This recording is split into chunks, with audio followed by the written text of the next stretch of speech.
over at BangTheBook.com. We are your one-stop shop for sports betting news and information. Lots of great stuff with a very talented cast of writers. We've got wall-to-wall prop coverage, myself and Charles J.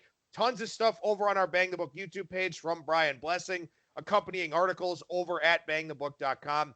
We got Danny Vorgs' model projection view for the Super Bowl, my general game preview, and a whole lot more coming up this week over at BangTheBook.com.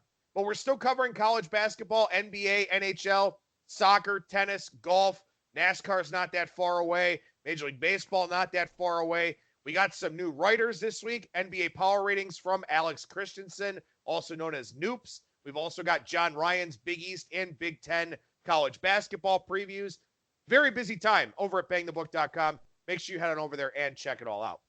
Finally, as you know, this and every edition of Bang the Book Radio, presented by our friends over at DSI Sportsbook. BTB and the number 200 is that promo code. 100% deposit match bonus for the Sportsbook. 100% deposit match bonus for the live casino at BetDSI. It's only a game until you bet it. One guest on the program here today, that is Brian Blessing, the host of Sportsbook Radio and Vegas Hockey Hotline. Brian, how's it going today, man?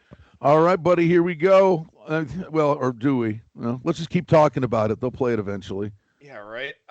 You and I were talking before the show here. Oh, God. It's still 5 days in advance of this game. So many props to try and sort through. And the most ironic thing about all of it is that, you've got 2 weeks in the lead up to this game, and the side and total moved early on and basically haven't moved since. Yeah, it'll pick up a little bit Thursday night, Friday for sure. I think the number doesn't dance too much. The one thing I do believe, I think when the bigger bets start coming in, although the general public and everybody bets the game, I got to believe there's buyback coming on the under here at some point. I don't know if 53 is ever in play, but I got to believe at some point that total could run down a little bit to 53.5 and then back up and probably close 54 and a half. But I think you'll see a 53.5 outside chance of a 53 when we get towards the weekend. Yeah, I definitely think so too. I mean, again, we're starting to talk about some pretty important numbers in that 54, 55 range for the NFL. And I mean, look, this is the Super Bowl. And, I've seen a lot of people that I respect with some pretty strong opinions on the first half under for this game. Keep in mind, for Kansas City, some very slow starts in the first quarter of their two postseason games. San Francisco's not going to want to turn this thing into a track meet if they can help it.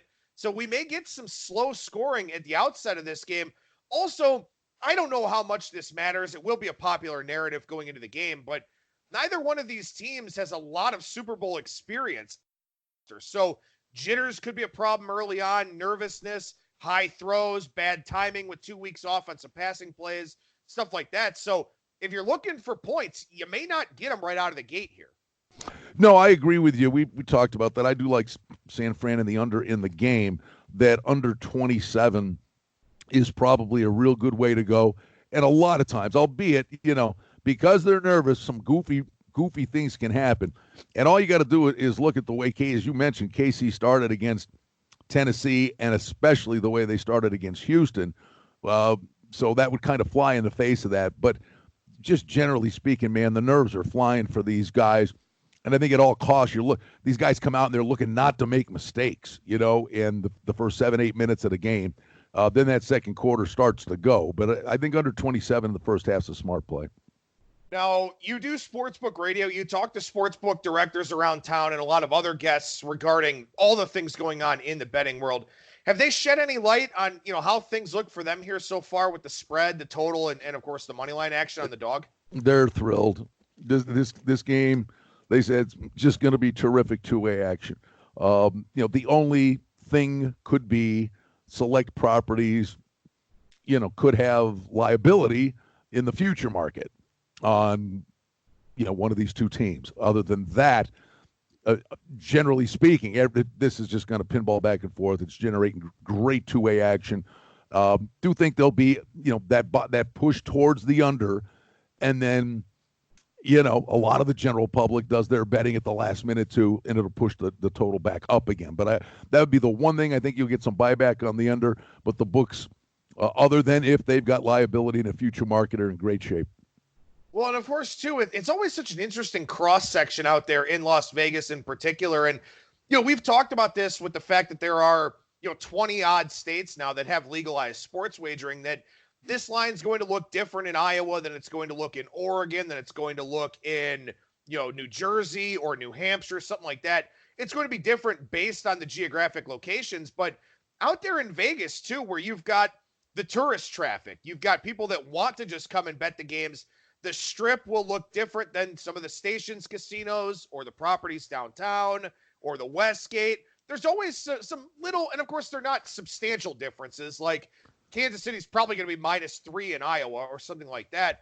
But there are these little differences from book to book, from operator to operator out there that are pretty interesting to kind of look at and break down. No, that's absolutely true. The ironic thing is it doesn't include either of these two teams. Up north in Reno, like San Francisco's probably a field goal favorite. I'm not kidding you. It's nuts, up there.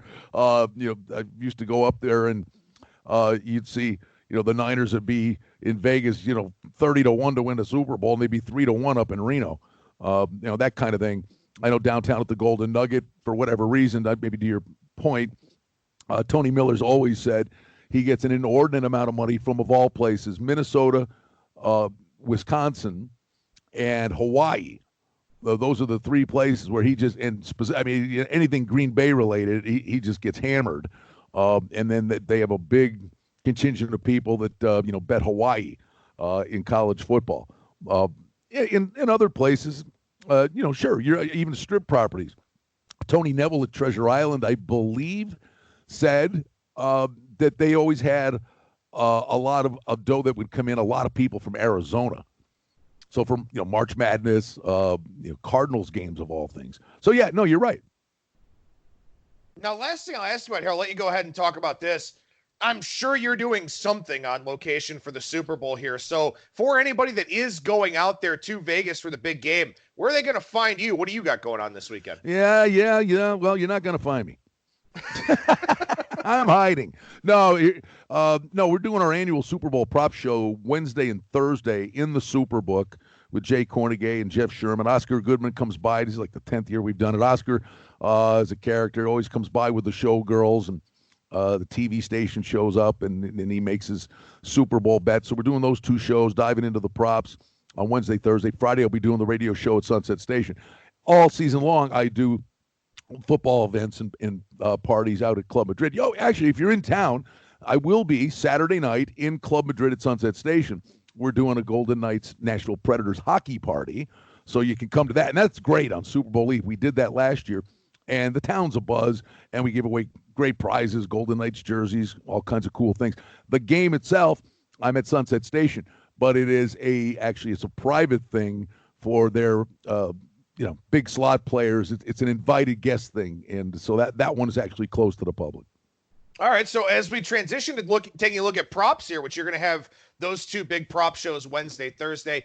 You've done a bunch of you've actually done 5 prop videos for us over on our Bang the Book YouTube page. There will be more of them coming as well here in the coming days. But your prop strategy, your prop approach, anything that you like here so far?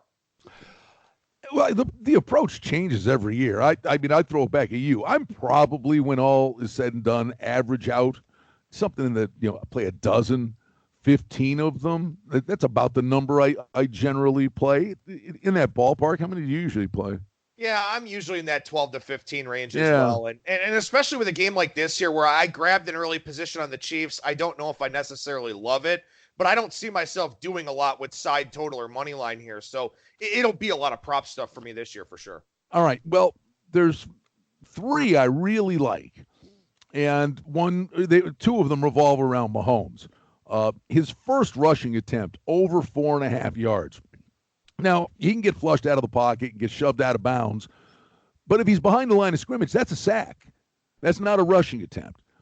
Or he could just run out of bounds or something, and it's a 1-yard gain. But the bottom line is with this guy, he's always keeping his eyes downfield. He's always looking for the home run. So if it's not there, when he tucks it and goes, he goes. So I really like his first rushing attempt to be over 4.5 yards. And in that same vein, his longest rush, over under 11.5 yards. I don't see any way he doesn't get that. And depending how the game is played, I think just even if it's a dead close game, I think he gets it. If the Niners actually got a lead, and then they're playing a two-deep zone, he's going to get it in his sleep. I just don't see any. The bottom line is, man, and that's one of the red flags for the game itself, is that, week in, week out, Mahomes is the leading rusher on the team. If they pull this off, good for them. It's not the formula to win the whole thing. But his mobility, and the other thing, he's projected to throw at 38.5 times. I honestly kind of like the Niners to get over 2.5 sacks, too. I mean, that Niners pass rush is just ridiculous. But they are so fast and they come at you so hard that Mahomes is going to escape a couple of times. So I don't see the longest rush one specifically. I don't see any way he doesn't get that. And the first rushing attempt, I like that at 4.5. Then the other one is on the defensive side of the ball, and that's Daniel Sorensen. Over under 5.5 solo and assisted tackles. Well, he's the guy. He's number 49 for the Chiefs. He's the guy who made the great open field tackle on the fake punt against the Texans. And this guy's just flown under the radar, but all of a sudden he makes that play, and then people talk, oh, yeah, that was a great play. It was the difference maker in that game. But he lost his job at the beginning of the season, and then he got it back because of injury. But since he's come back, he's been terrific. He had 8 tackles against Tennessee, and he had 9 against Houston, including that tackle on the fake punt. He played 108 plays on defense and special teams in the game against Houston. This guy's out there. He could also be very much a part of the equation here in terms of trying to contain Kittle, and then any slot guy gets a pass over the middle. Sorensen's in play there, and then the cherry on top of the sundae is he's their go-to guy in special teams. So I mean, you could get 1 or 2 tackles from this guy. I think he goes over 5.5 just on defense. But now you're throwing the special teams aspect into it, and they're making you pay for it. It's 5.5 over $1.30. I'd love to see that get to 6, get it to even money, and still play it over. Yeah, I like that one a lot, too, with Sorensen. And I wrote that one up yesterday in my Chiefs-specific one with some team and player props. At the time, it was over 5.5 minus $1.30 at 5 dimes. It's minus $1.10 at BetOnline. It's $1.25 over at DSI. But, yeah, he's played all 146 defensive snaps. He's played a bunch of special teams, as you mentioned. This guy's going to be out there. And like you said to me, you called me over the weekend to let me know that you had recorded that defensive player props video, that, maybe this is the guy that winds up shadowing Kittle. And if he shadows Kittle, Kittle's going to get his targets, get his receptions. Sorensen should be right there to tackle him. And also, too, if the 49ers run the football a lot, he's going to have to help and run support. Yeah, no, he's everywhere.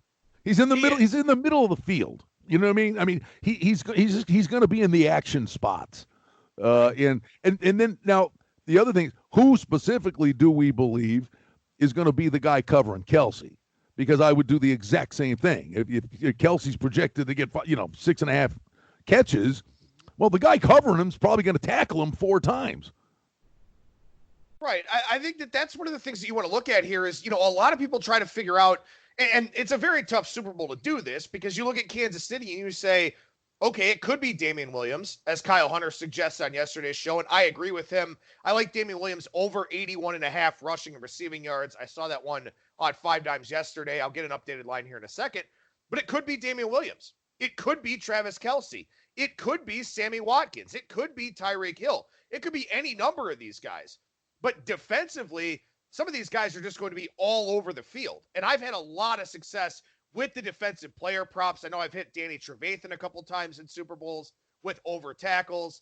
I had another one last year that I really liked that escapes my mind right now. But the defensive guys are going to fly to the football. You don't have to try and pick out which skill position guy is going to get the targets and the touches. The defensive guys are going to be everywhere. So I've had a lot of success with those. I think it's a really underutilized market. No, in many respects, those are the best opportunities that are out there. And you get a half, you get an assist, you get a half. If it's a guy who's involved in run support, but to me, it's safeties and linebackers who are in those action spots, with the short underneath stuff. Now, listen, Casey's kind of a different animal because they stretch the field so much, but specifically, Kelsey over the middle is just the release valve. That would be the other one, I think, is I think Kelsey, is it 21 and a half yards, his longest reception? I think it is. And, he can catch a 21 yard. He runs enough deep routes, but the one thing you get with this guy is he's just a war horse, man. I mean, the first guy just doesn't bring him down.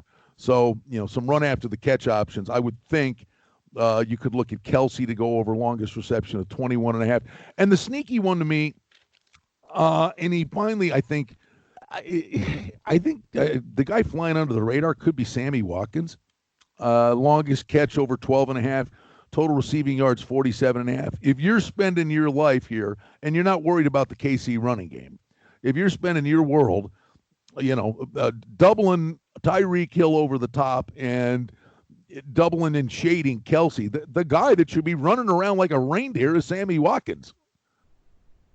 Yeah, no, that makes a lot of sense. Corey Littleton was the one I was thinking of from last year's Super Bowl, by the way. He wound up with 10 tackles. The line was over either 7.5 or 8.5. 7.5 was massively juiced. 8.5 was not. He wound up with 10 last year. I think I've cashed like 4 or 5 years in a row with my top defensive prop pick for tackles and assists. But yeah, for Sammy Watkins, I mean, he was the guy 2 weeks ago. And that's the thing about this game is that you've got two very brilliant offensive minds here in Andy Reid and Kyle Shanahan. And this was something that I had a big time problem with trying to figure out with the San Francisco side, because it could very well be Mostert, and it probably will be after the big game that he had in the NFC Championship game. But who else is it going to be? I mean, if it's not George Kittle, is it Deebo Samuel? Is it Emmanuel Sanders? Is it Matt Breida? Does Tevin Coleman, find a way to play in this game? I think it's hard to try and isolate that for San Francisco, but with a guy like Shanahan, who, when he was the offensive coordinator for the Browns, I watched him get guys who are terrible at football open all day long. He's going to figure something out here in this game. And I want to try to figure out what that is. And I'm kind of dedicating the rest of the week to trying to figure out who outside of Kittle and Mostert could have a big game here for the 49ers. And right now, I'm just not quite sure. No, and I don't, Garoppolo doesn't sling it all over creation. The Mostert thing was terrific against the Packers. I mean, I don't see that happening again. I think, from the MVP perspective, I like San Francisco on the under, so I think you could take a look at a Bosa at 16-1 if he got a couple of sacks, forced fumble, something like that. The first year they offered it here, hit Von Miller at 25-1. So, a stout defensive end. Those guys have an opportunity. But the guy I would look at, from a price, and it's kind of our approach with the golf betting, would be Kittle at 18-1. If he were to get 2 touchdowns, even 2 short red zone touchdowns, and he got, 6 catches for 67 yards and 2 touchdowns. But the other thing you get with this guy, if Mostert has a good game, he's a fierce blocker. So they would give him credit, for being a real active part of the running game as well. But for Kittle, he's got to get it in the end zone. But I think Kittle has an opportunity. It's fun, the quarterback's the quarterback. I mean, Mahomes is even. Garoppolo's 7-2. Honestly, it could happen, but I don't see Garoppolo winning the MVP. So to me, for San Fran, I'd be looking at Kittle or go to the defensive side of the ball with Bosa. Well, and that's the tough thing, too. I mean, as I'm looking through here, I don't think a tight end has ever won the Super Bowl MVP. So there's that. And a running back hasn't won the Super Bowl MVP since Super Bowl 32. That was all the way back in 1998. Terrell Davis won that one. Mm-hmm. So we haven't had a running back in over 20 years win the MVP. We've never had a tight end. So that's really difficult here. If San Francisco wins this game, who is it going to be? Will history be made? And the funny thing is, Mostert there in the 5.5, 6-1 range, those odds really aren't good enough for me when you consider that it's been so long since a running back has actually won this thing. I mean, he'd have to go for probably 120 and 2 or 3 touchdowns at a minimum, and he could, obviously. But, even last year with Julian Edelman, first wide receiver since Santonio Holmes in Super Bowl 43 back in 2009, it's been quarterbacks, it's been defensive guys. So if it's not Garoppolo, it is a challenge for the 49ers. But to your point, coming off the game Mostert had, the odds makers aren't dumb, right? Everything you just rattled off, they got Garoppolo. He's a quarterback. People are going to bet the quarterback 7-2. But off the game Mostert just had Wouldn't you think this kid be 4-1, like to be win the MVP? He's 7-1. Yeah. I mean, that's an overlay. I mean, the guy's just coming off a 220-yard game in the NFC Championship, and he's 7-1 to win the MVP. Yeah, I think the MVP market is really difficult. I mean, I think Mahomes makes sense, but if you like Mahomes to win the MVP, you probably just take the question out of it and just take Kansas City money line, pay a little bit more of a price, because if Mahomes is going to win the MVP, Kansas City is going to win the game.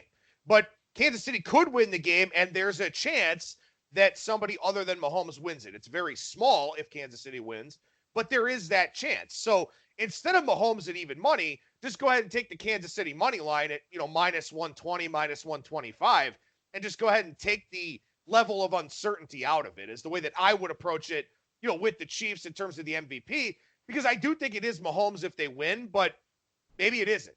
Maybe it is if Tyreek Hill catches 7 balls for 200 yards and 2 touchdowns, maybe they do give it to him, So I don't know. I just think that if you want to take Mahomes with the MVP, I think it's just safer to go ahead and take Kansas City on the money line with this price so low.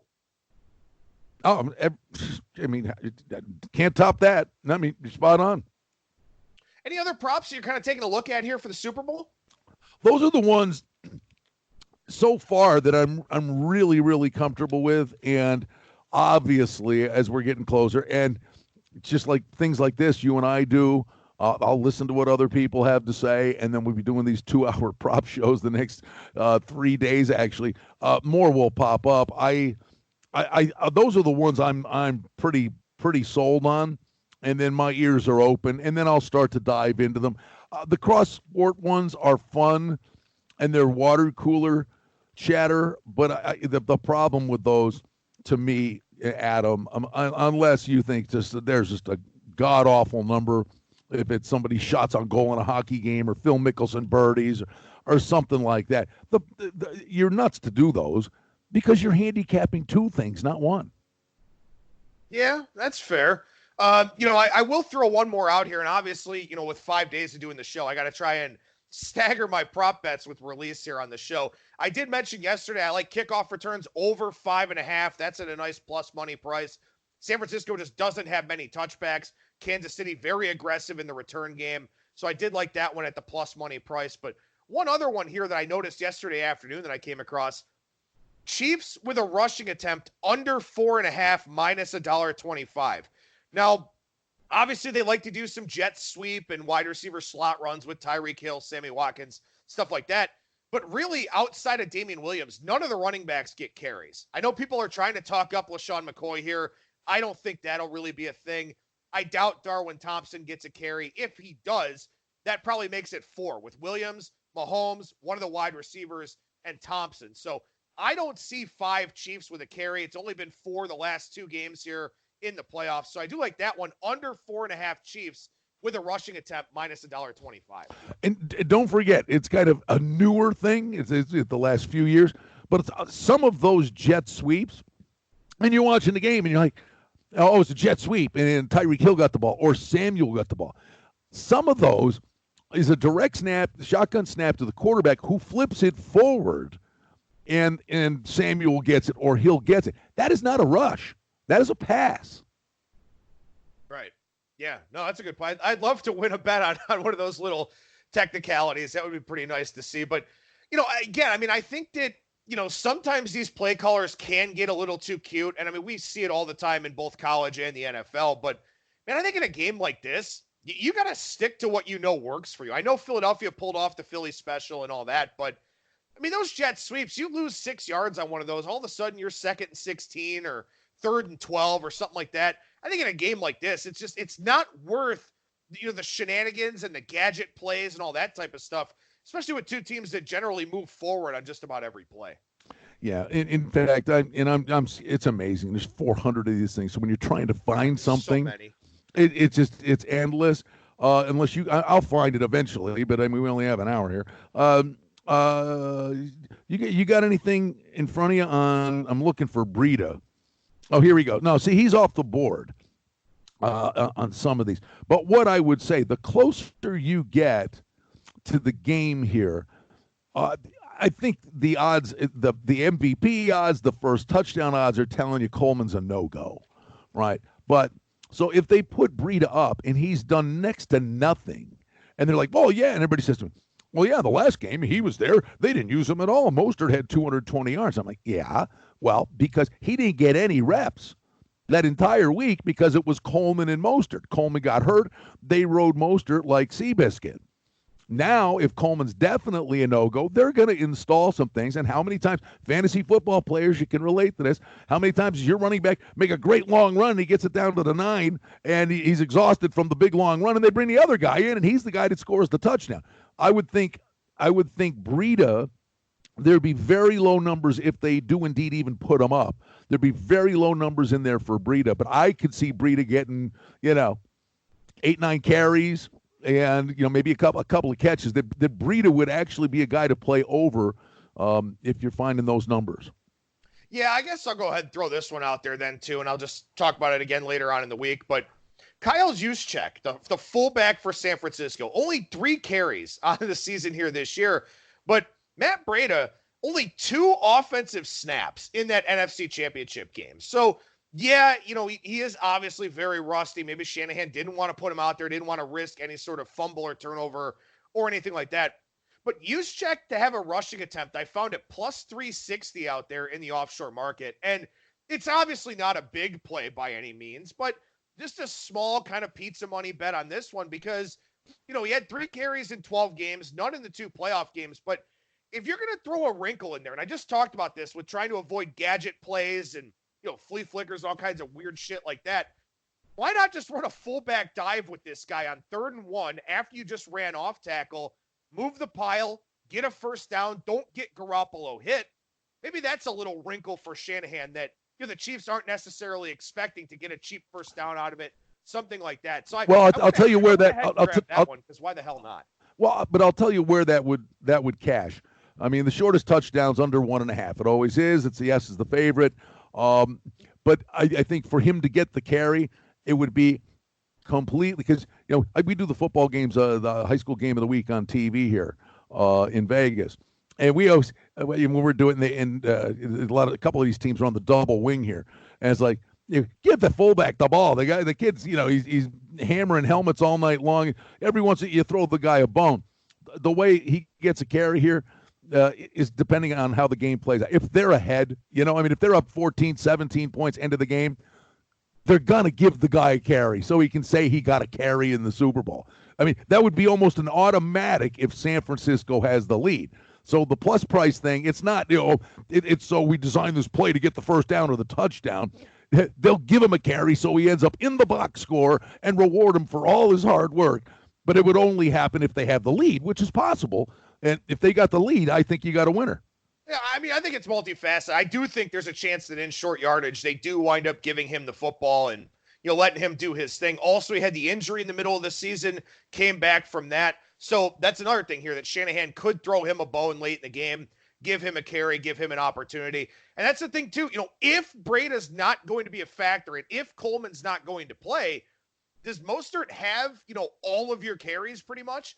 I think at some point, maybe you spell the guy, maybe on a 2nd and 2, something like that. You go ahead and give Juszczyk the ball, see what happens there. Worst case scenario, you run a sneak on 3rd down. So I think there is that opportunity here for Shanahan, who, again, I don't think we see anything outlandish, anything crazy. I just think we see little wrinkles where he probably picked something up in film study, and both of these guys are plenty capable of doing this.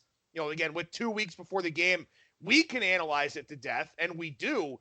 Imagine what they're doing in film study. It's amazing. I'll throw one more at you. And like I said, we can go on. Just okay, like you said, pizza money. And I remember the last time. I don't do it all the time. I do remember cashing this ticket, and it was the game was in Miami, and it was the Colts game, which was played in the rain. And oh, by the way, I'm looking at the weather forecast. It was sunny, sunny, sunny. Now it's sunny with clouds.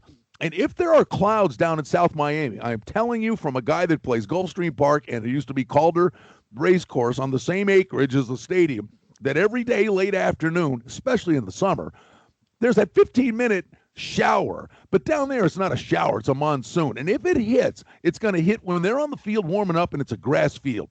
It's not going to shock me whatsoever if there's moisture on that field. So there's another reason I kind of like the under. And I'm not playing weatherman. I just know from watching the horses every day that at that you watch a Dolphins game, you never see that. Oh, it's gorgeous down. The games are all played at 1 o'clock Eastern.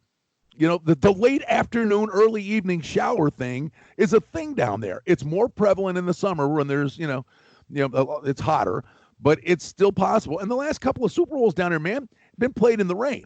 So the pizza money one would be total fumbles lost by both teams over 1.5 is plus $2. And I know I cashed that one down there, and I got it early too. I think there was a fumble, and then there was a touchdown, and then there was a fumble on the kickoff. I was like, well, that was easy. It's nice when they come in easy. I mean, hopefully we get some very easy winners here in this one. And again, we'll be talking Super Bowl props throughout the rest of the week, so I'm holding a few of mine back, be able to talk about them here on some of the other segments throughout the week. But if you are going out to Vegas, make sure you hook up with Brian for those prop shows Wednesday, Thursday night, and then also the stuff that he does over at the Sunset Station as well.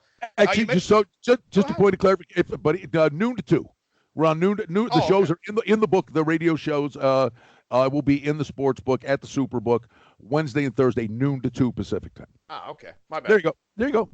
My bad. I don't want to take up your nights too, because I know that you wind up running around all day. I don't want to take up your nights. Hockey's back on the beam, and Survivor starts again soon. Survivor? Yeah, you watch Survivor? It's pretty good. No, absolutely not. Do you bet on Survivor? If I could, I would. I mean, I'm sure you can. If you want to open up that box. But hey. Like everyone's telling me last night, everyone's telling me about how The Bachelor's in Cleveland, or the episode of The Bachelor last night was in Cleveland. I'm like, I don't give a shit. I don't watch that one. I live here. I know what everything looks like. It's okay. I know. I spent a week in Cleveland one day. Oh God. Well, you should come back. And I'm from Buffalo. Yeah, right. You want to talk about depressing cities? Yeah, but we love it. There's nothing anybody can say about Cleveland going to hurt your feelings. I get carved like a Christmas ham about Buffalo. I'm like, yeah, well, blow it out. You're behind. It's a great place. Go check it out. Yeah, right. The people are great. The people are great. The food's great, and yeah. Oh man, speaking of the food, I'm going way off on a tangent here, but Naked City Pizza at El Cortez had one of the beef on wax sandwiches. I know that's a Buffalo. I know they originated in Buffalo. But, man, they had a beef on wax sandwich that was absolutely phenomenal. And they closed the damn thing in El Cortez. Now I'd have to Uber out to one of the other locations or something. But it was really good. I don't know if you've ever had it, but the key to the beef on weck is the bun. Oh, yeah, without a doubt. You got to get the caraway seeds and the salt on the bun. And that's the hard part around here, I think, with the bread. It's hard for them to make that here. And then you got to put not horseradish sauce. I mean, like the real McCoy, where nose hairs are falling into your sandwich as you're eating it. Then you're onto something. Oh man, even the one at the arena in Buffalo is good.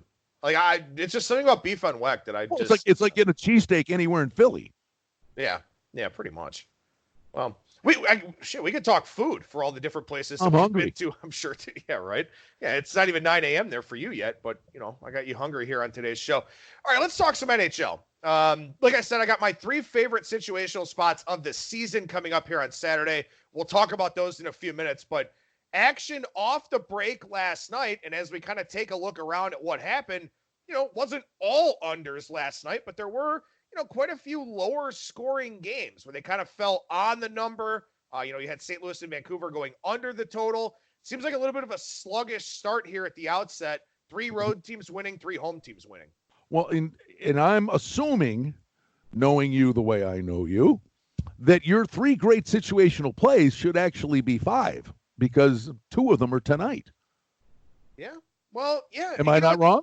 No, I now Buffalo's desperation level. They're home. They're not a $2.90 favorite over anybody. Ottawa played last night, and I think that helps Ottawa. Coming off the break is brutal. Yeah, the travel, they didn't get on one, but they're fresh off the break, so the back-to-back nights in this instance is not going to hurt them. To me, it's actually an advantage. But Buffalo's level of desperation, they're getting Skinner back, 9 of 10 at home. They've been talking about this. There's their one shot to make a run. There's a level of desperation here. But believe me, I don't think the game's a walkover. But I do I said this yesterday. We do, if I may, do a thing at betchriscanada.net with Cam Stewart. We do it 3 days a week, the hockey betting podcast. And yesterday's show, we talked about today's games. And I loved St. Louis tonight at Calgary. I love them even more because they lost in Vancouver last night. So I'm getting St. Louis even money playing Calgary, and St. Louis shook off the rink rust. And, oh, by the way, they lost last night. And it was Allen last night. So now you're getting St. Louis, who's played, shook the rust off, and Binnington comes into play. I like St. Louis a lot tonight.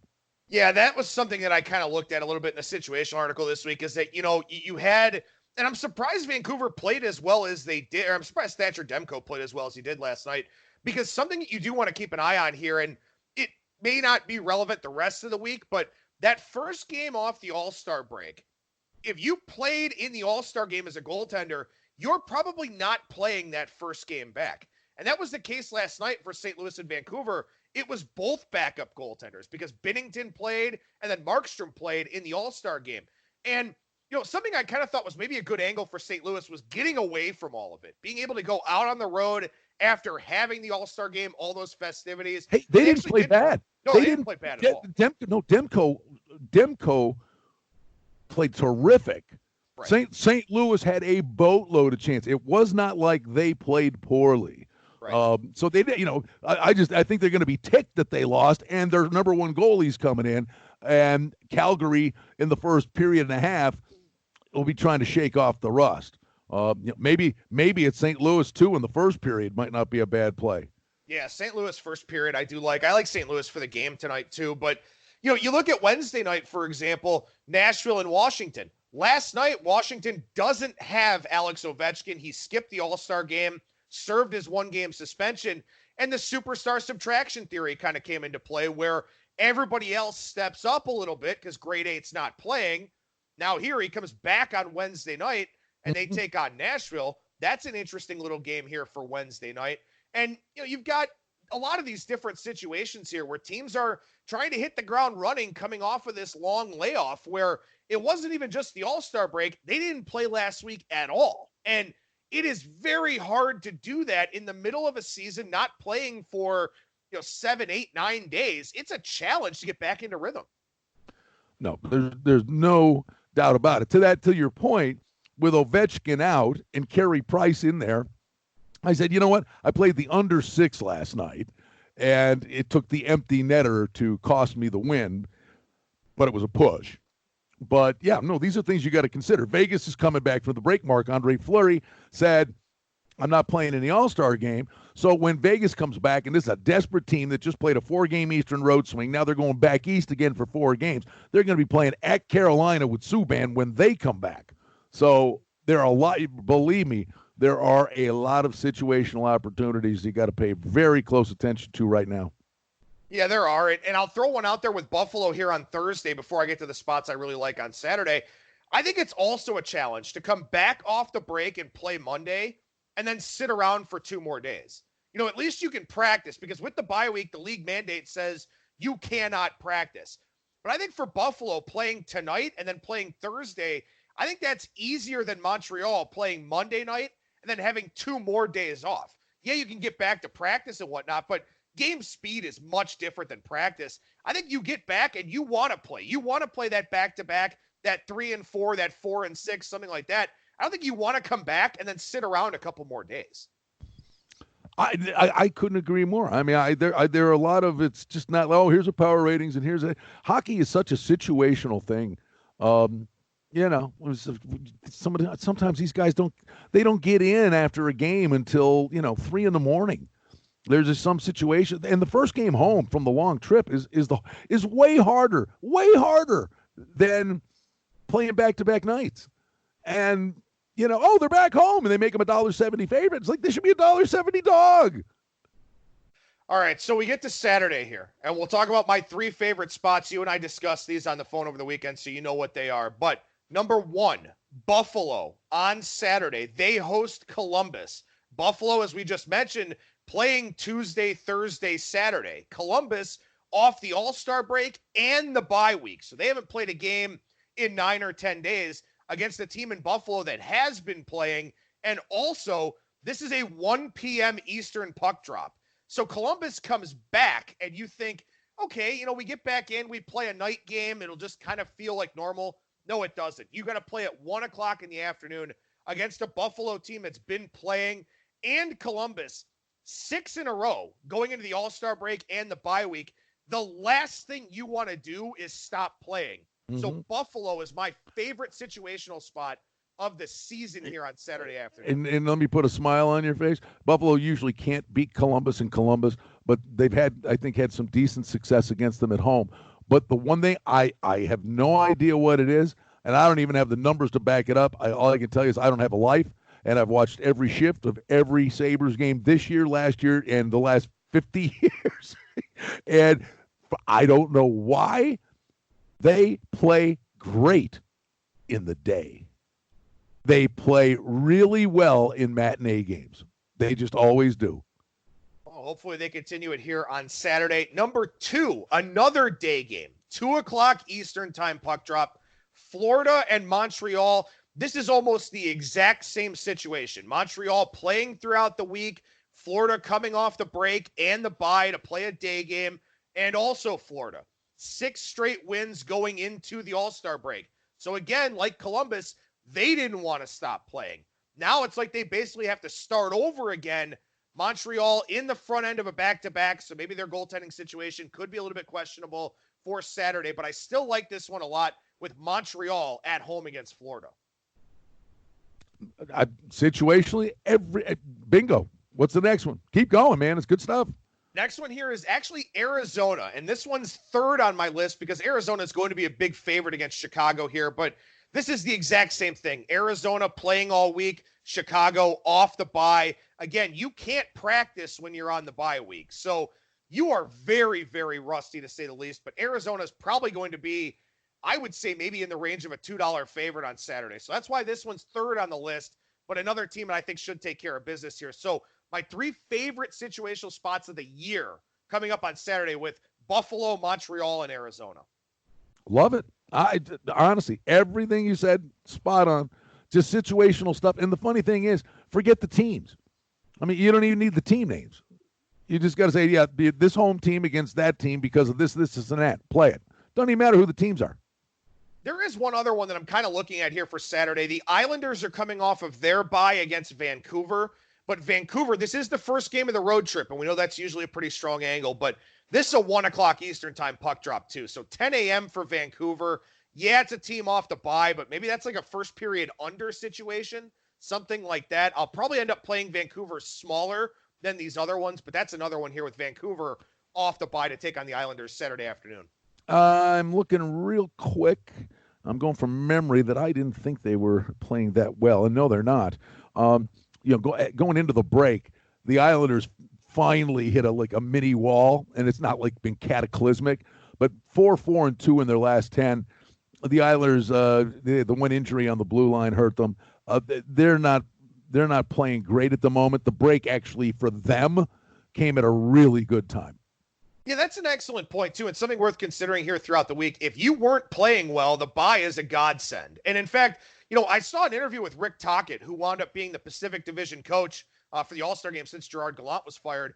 And Tocchet said, it was with Paul Bissonette, he's like, the break came at a great time for us. We weren't playing well. We needed the rest. We needed a chance to just kind of refocus and re-energize a little bit. So for some teams, the bye is a godsend. For teams that were playing really well or on winning streaks, the bye is the last thing you wanted. I'm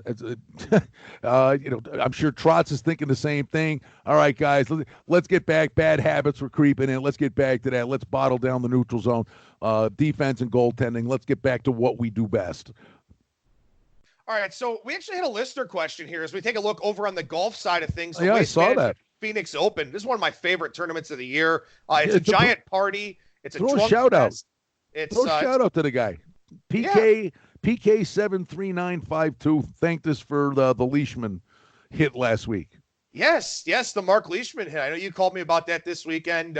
great to get one of those, especially get one early on in the golf season here. Hopefully we can bring you several more of those throughout the course of the year. But at PK73952 asked on Twitter here, and I know you're a big time golf bettor. I'll kind of spot play here with some of the outrights and, jump on some of the things for the majors and stuff like that. But he asked here, do you guys just play the guys you like straight up to win each week, or do you also play them in head-to-head matchups? So I'll let the floor be yours here, Brian. Yeah, if I like a guy to play the tournament, I'm absolutely saddled up. It's hard to win a golf tournament, but if I think the guy is going to contend, I certainly will play him in a matchup. Betting strategy, and I think we've kind of talked about this on this platform for a long time. Last week, I had it's funny, man. I was all over it, and I'm like, oh, boy. I mean, I loved Leishman, all right? He always plays well there. And I said, there's another guy. I said, well, how is J.B. Holmes 150-1? He plays well there. And I didn't play him, and sure enough, he's right there. So Friday night, I bet Holmes at 25-1, not 100 and whatever it was to 1. And then on Friday night, or Saturday morning, I guess it was, I bet Cameron Champ. So, it kind of reloaded and still had guys that were right there who just don't win a lot. You're still getting 25-30-1. So you can come back after watching the play on the weekend and still get really juicy prices. And the only two guys I played on the front end last week, I played Leishman at 50-1, and I played CT Pan at some ridiculous number. It might have been in excess of 200-1. I just played those two guys. Then I had matchups. Then I played a couple of guys coming into the weekend, and I got to Sunday with literally had four guys in contention, and it was all about, can one of them beat John Rahm? And, and of course, it was the guy I had on the front end, which is great. And if you hit a 50-1 golfer, you have no excuse that in essence, the entire golf season is a free roll now, right? I mean, there's just no excuse. I'm playing with house money here all season long when you catch one like that at 50-1. And the goal is to hit 3 or 4 of those during the year. And that's why I love the golf, because, but believe me, there are guys that are, they horses for courses and certain things. I mean, you see a guy at 100-1, I don't bat an eye. I'm like, well, no, I think he's going to play well here. Yeah, and, I guess one of the things I can take a look at here, James Mazzola, who writes up our golf previews over at BangTheBook.com, typically what he's doing with his futures is he's betting X to win around 7 or 8 units with his outright plays. And that's exactly right. You spread it out so that, great. You gave out 5 guys. Yeah, okay. If one of those 5 wins, the average return on investment is going to be in the 10 to 12-1 range. Right. And that's the thing. When you're playing matchups, obviously it's, whatever your full unit size is or whatever you feel comfortable with betting on the golf side of things. When you're playing these futures, it's a fraction of a unit to win whatever price you want, 8 units, 10 units, 12 units, as Brian just mentioned, whatever the case may be. With the head-to-heads, if you like a guy, you only got to beat one guy as opposed to beating, 140 guys or however many are in the field for that tournament. So that's something you do want to factor into the equation here, to be sure. And one other thing here, too, as we take a look at the Phoenix Open here, John Rahm 6-1, Justin Thomas 8 or 9-1, Matsuyama and Simpson 14-1. Some of these guys with some of these short prices. Mark Leishman won last week because he fired a final round 65. If you get a guy who's a few shots off the pace going into the weekend, as Brian just mentioned, then you take another piece of those guys. Or maybe if you miss them pre-tournament, take a piece of them later in the tournament if you think they can go low enough to make up some ground. So you don't have to take Rahm at 6-1, Thomas at 10-1. You may get 12 or 15-1 on Saturday when they're 3 or 4 shots off the pace. No, and sometimes, too, you watch the weekend in one tournament and apply it to the upcoming tournament because, the great players, the Rahms and the Justin Thomases, they're there all the time. But the majority of these guys, they're thrilled to be out there making the cut and they're printing money. That's why the Q school thing is you're one of the top 125. Every time you're teeing it up, you're cashing a number. And these guys have it. If you're one of the top 125, you're a millionaire. But the reality is it's 80% of these guys, the quality current form cycle is fleeting. It's most of these guys have a 3 to 5 week window when they're playing at an optimum level. So ride them when they're playing well, because all of a sudden that form will go away. Well, and it also helps too to try and get in early on them. As I'm looking through some of the, the prices that are out here now, and the field this week isn't as strong as last week's field, so that has something to do with this as well. But a guy like Brandt Snedeker, who was 50-1 or so last week, down to 33-1. I think you had a piece of Ryan Palmer. He's down to 50-1 this week. So, you get those guys at the start of that form cycle, you get some really good prices on them. The prices are going to keep coming down, and then you make that decision, do I want to ride with them again or not? I'll send you off a cliff. I've bet one guy so far. One so far. He's 160-1. You'd never get it. Harry Higgs. Is that a made-up name? I bet Harry Higgs at 160-1. He was on the first page of the leaderboard this last weekend. And everybody's like, Harry who? Go look what this guy's done. He finished, I think he was second in Bermuda. He was ninth in the Sanderson Farms. And this past week, he finished, where'd he go? He must have had a really bad final round. No, he shot a 72. I'm not surprised you can't find him. Nobody knows who he is. Well, he finished ninth. He shot 70, 68, 69, and, he had a final round 72 on the South course, but he's a guy, learning how to contend on a Sunday. He finished 9 under par, and the winning score was 15. He shot a 72. If he shot another 68, literally he was right there with a chance to win. And he's one of these guys, and the Phoenix thing's a nut bar tournament, right? We're all screaming and yelling. Yeah, now the guy's a chunky guy, no-name guy. The fans would go nuts for a guy like this. But at current form, he's no ham sandwich. This is a guy, current form should be 50, 60-1. He's 160-1. It's nuts. You absolutely saddle up to a guy like that. And then here's the crazy thing. Adam, I don't know what I did 25 minutes ago. And yesterday we're sitting there, we're doing another podcast. We're talking about the golf, again with my buddy Cam. And we're sitting there going, I'm like, hey, I'm pretty sure, didn't Brandon Grace play great here at Phoenix last year? He's like, yeah, he did. Okay, Brandon Grace. And then I'm like, wait a minute, wasn't it Cameron Smith? And Cameron Smith just won a few weeks ago. I can, it's amazing the things you can remember. And it's like, where are my car keys and where's the remote? That kind of nonsense. So anyway, Brandon Grace played well here last year. Cameron Smith played well here. There's some nice juicy prizes. The bottom line is, you're stepping in front of the John Rahm freight train again. Oh, by the way, he played golf at Arizona State. He's going to have incredible support down there. Yeah, and it's good to have support down there because, this tournament, can obviously get very rowdy, very raucous, as we know. This thing, it's one of my favorite tournaments of the year to watch, just to see how these players handle all this. And that's the thing, every golf tournament has its own wrinkle, its own nuance to it. Last week at Torrey Pines, they play the North Course and the South Course. The North Course, I could have maybe shot like 90 on it or something like that. I couldn't have. I would have shot 120. But the South Course plays much tougher. So you kind of look at the leaderboard after the first round guys are playing the North Course and you go, okay, well, this isn't going to hold. This week, it's who handles the emotion and the different, the much different gallery for this tournament. A guy like, we talked about this before, a guy like John Rahm can be very emotional, can be very hard on himself. If things don't go well for him, does he spiral out of control in this thing? Those are considerations you have for Phoenix. Well, I'm going to give myself a mini pat on the back and then kick myself in the butt at the same time. Because what you're that flexible? No. You should see me trying to put socks on in the morning. But I was right and didn't do anything about it and then finally said, hey, dumbass, and then finally did something about it. After the President's Cup, I said, so many of these guys, that was a great event. Young guys or guys that are going to reap rewards from having played well in the President's Cup, even in a losing effort. Well, sure enough, what happened? Cameron Smith played great in the President's Cup. And he went toe-to-toe with Patrick Reed, and he called him out about a cheater. And this kid, he stepped up on the big stage.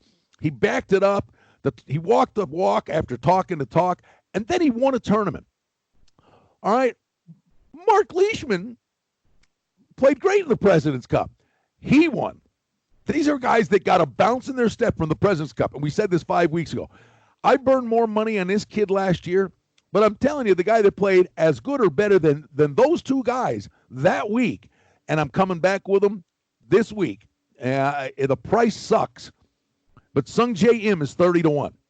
I'm going to ride the wave that another President's Cup guy on the losing side got a bounce in his. And this kid is in there every week. He's just got one bad hole. He gets a snowman or something stupid, but he flag hunts.